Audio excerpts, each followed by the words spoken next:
24 বছর ক্ষমতায় ছিলেন স্বৈরাচারী হাসিনা। তার ভিতরে টানা 15 বছর ক্ষমতায় থেকে পদ্মা সেতু, মেট্রো রেল, এক্সপ্রেসওয়ে আর নানা সব মেগা প্রকল্পের ঘুমপাড়ানি গান শুনিয়ে বাংলাদেশের মৌলিক অধিকার হরণ করেছিল স্বৈরাচারী হাসিনা। হয়ে উঠেছিল সাউথ এশিয়ার নয়া ডিক্টেটর। কিম জং উনের মতো কাউকে করছিল না পরোয়া। জনগণ যে দেশের মালিক, জনগণের রাজ যেখানে এক প্রকার চূড়ান্ত, তা এক প্রকার ভুলে গিয়েছিলেন তিনি। কিন্তু ভুলে গেলেও এই দেশের ছাত্র জনতা তার স্মরণ করে দিলেন। অভ্যন্তরে প্রথম ঘটল স্বৈরাচারী হাসিনার পতন। তার আগে অবশ্য দেশের 12টা বাজিয়ে গেছেন তিনি এবং তার দল আওয়ামী লীগ সরকার। ভেঙে দিয়েছেন দেশের সমস্ত প্রতিষ্ঠানের মেরুদণ্ড। যখন যাকে ইচ্ছা মতো ভরেছেন জেলে। ভারত উপমহাদেশের বিভাজনের সময় অর্থাৎ 1947 সালে শেখ হাসিনার জন্ম। 2024 সালে টানা চতুর্থবারের মতো নির্বাচিত হন তিনি। কিন্তু সেসব নির্বাচন বয়কট করে সমস্ত বিরোধী প্রধান দল। ভোটের আগে বিরোধী দলেরা হাজার হাজার নেতাকর্মীকে পাঠিয়েছেন জেলে। মার্কিন যুক্তরাষ্ট্র এবং অনেক দেশ স্পষ্ট জানিয়ে দিয়েছেন নির্বাচন সুষ্ঠু হয়নি। কিন্তু এসব কথা কানেও নেয়নি হাসিনা এবং তার সরকার। যে কোনো মূল্যে ক্ষমতা ধরে রাখাই ছিল হাসিনার মূলনীতি। 1996 সালে তত্ত্বাবধান সরকার চেয়ে লাগাতার হরতালের মতো সহিংস কর্মসূচি দিয়ে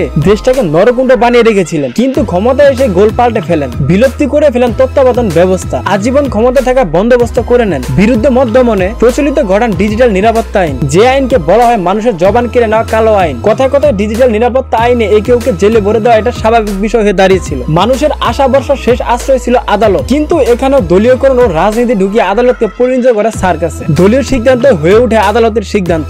নিজেদের প্রয়োজনে একে সিনার মতো লোককে বানানো হয় প্রধান বিচারপতি এবং প্রয়োজনে করা হয় দেশ ছাড়া। আদালত রীতিমতো হয়ে পড়ে ধ্বজভঙ্গ প্রতিষ্ঠান। শেখ হাসিনার রাজনীতি বড় একটি নিষ্ঠুর দিক হচ্ছে যখন যাকে প্রয়োজন তখন তাকে আদর করে কোলে তুলেছেন এবং প্রয়োজন শেষে ঘাড় ধরে নামাতে 1 সেকেন্ডের সময় নেননি। 1996 সালে জামাতকে সাথে নিয়ে দল গঠন করে আওয়ামী লীগ। সেই সময় মতিউর রহমান নিজামীর মতো রাজনীতিবিদদের পাশে নিয়ে রাজনীতি করে। স্বার্থে আঘাত লাগতে সেই দলটিকে ছিন্ন বিচ্ছিন্ন করতে 1 সেকেন্ডের সময় নেননি। 1971 সালের যুদ্ধ অপরাধের দায়ে এ দলের প্রধান নেতাকে ফাঁসিতে ঝুলায় শেখ হাসিনার সরকার। শিক্ষা দিয়ে গর্ব দেশ শেখ হাসিনার বাংলাদেশ। এই সমস্ত রাজনৈতিক স্লোগান বই পুস্তকে ঢুকিয়ে দিতেও কোণঠাবোধ করেনি হাসিনা সরকার। মজার বিষয় হচ্ছে হাসিনা সরকারের শিক্ষা ব্যবস্থা এক এক বছর হয়ে ওঠে এক এক রকম। প্রশ্ন পদ্ধতি, উঠ্যপাঠ্য পুস্তক প্রণয়ন, পরীক্ষার প্রশ্ন ফাঁসে পড়ালেখার 12টা বাজিয়ে দেন। যারা এই শিক্ষা ব্যবস্থার বিরুদ্ধে কথা বলেন বা মুখ খোলেন তাদেরকে করা হয় গ্রেপ্তার। শেখ হাসিনা সরকারের সবচেয়ে আলোচিত সমালোচিত দিক হচ্ছে সাংবাদিক সাগর রুমি হত্যাকাণ্ড। এই সাংবাদিক দম্পতির হত্যা মামলার বিচার ঝুলিয়ে রাখা হয় প্রায় 1 যুগ ধরে। চার্জশিটের তারিখ পেছানো হয় শতাধিকবার। মানবাধিকার কর্মীরা স্পষ্ট বয়ান দেন এই হত্যাকাণ্ডের দায় হাসিনা সরকার কোনোভাবে এড়াতে পারে না। এই সাংবাদিক দম্পতির কাছে হাসিনা সরকারের এমন কিছু স্পর্শগত তথ্য ছিল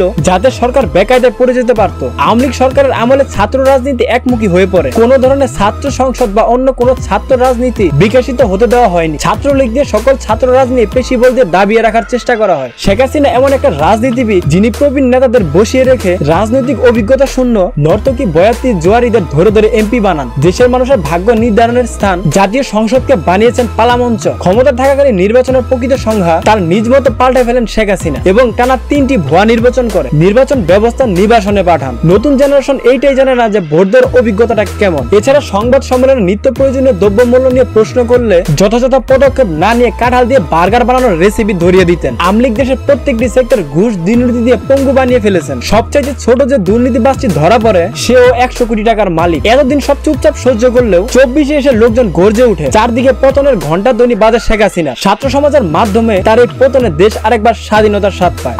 সো গাইস, আজকের ভিডিওটা এই পর্যন্ত। যদি ভিডিওটা ভালো লাগে তাহলে ভিডিওকে লাইক দিয়ে চ্যানেলটা সাবস্ক্রাইব করে পাশে থাকা বেল আইকনটি অন করে দিবা পরবর্তী ভিডিও নোটিফিকেশন পাওয়ার জন্য। আল্লাহ হাফেজ।